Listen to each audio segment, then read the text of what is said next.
శ్రీశైల దేవస్థానం ఉద్యోగుల కోసం సున్నిపెంటలో 60 కోట్లతో నూతనంగా స్టాఫ్ క్వార్టర్స్ నిర్మించామని దేవాదాయ శాఖ మంత్రి ఆనం రామనారాయణరెడ్డి తెలిపారు. అధికారులతో కలిసి భవనాలను పరిశీలించిన ఆయన ఉద్యోగుల్లో ఉన్న అనుమానాలను నివృత్తి చేసి వారిని తరలిస్తామన్నారు. శ్రీశైలానికి భక్తుల సంఖ్య పెరుగుతున్నందున మాస్టర్ ప్లాన్ అమలుకు చర్యలు చేపట్టినట్లు వివరించారు.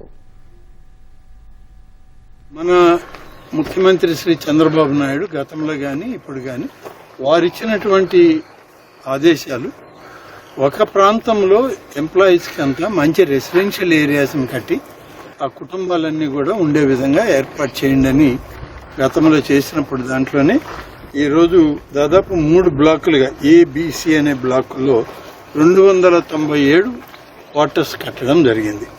ఈ మొత్తం కూడా ఇప్పటికీ దాదాపు 60 కోట్ల రూపాయలు దీనికి ఖర్చు పెట్టారు. క్వార్టర్స్ కూడా రెడీ అయినాయి. త్వరలో ఉన్నటువంటి ఉద్యోగస్తులు వాళ్ళ కుటుంబాలతోటి ఇక్కడికి రావాలి అనేటువంటిది అందరి నిర్ణయం.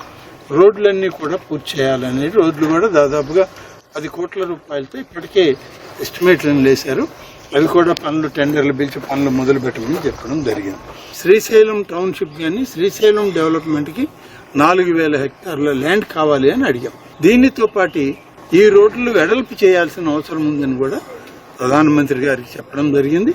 వారు కూడా ఇటీవల మాకున్న సమాచారం మేరకు కేంద్ర ప్రభుత్వంలో ఉన్నటువంటి జాతీయ రహదారుల సంస్థ వాళ్ళని ఎలివేటెడ్ కారిడార్ పెడితే ఎట్లా ఉంటుంది, ఎంత కాస్ట్ అవుతుంది, దీన్ని ఏ విధంగా మనం చేయవచ్చు అనేటువంటి దాని మీద వారు ఒక ప్రోగ్రాం తయారు చేసి తీసుకురమ్మన్నట్టు మాకు సమాచారం అయితే ఉంది.